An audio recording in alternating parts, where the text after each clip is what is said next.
Well, I think we have to recognize that the human suffering in the Philippines is not over.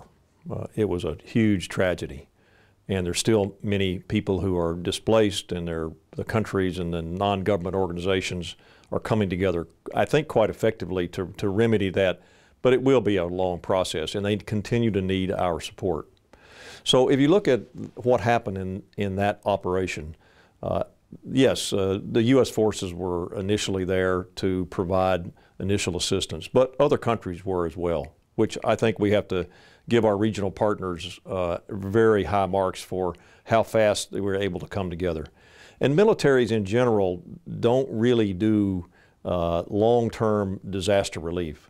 They don't have the capability or the capacities. You don't want, that's not what you build militaries for.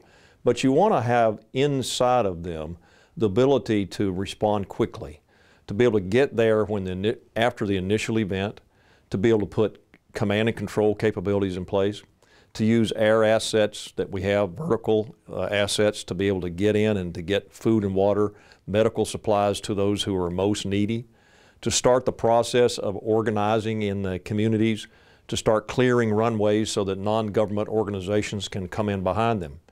So if you take a look at this operation, I would say we give ourselves pretty high marks in the region.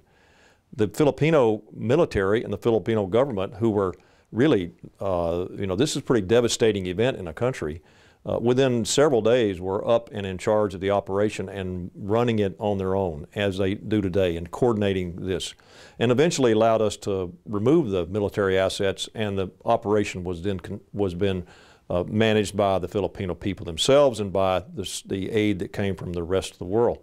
So why did we do well? Well, first of all, we were here.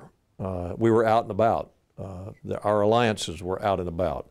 We had operated together in multilateral forums that allowed us to practice the interaction during crisis, that allowed us to be able to communicate, allowed us to quickly set up command and control, allowed us to be able to do things such as have networks allow us to email each other and to pass massive amounts of information that allowed us to quickly respond.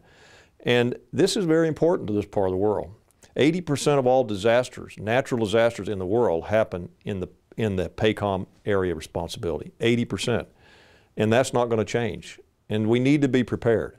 So when you can have a disaster that occurs and you can get on it quickly and you get human suffering to a minimum, it underpins security and prosperity.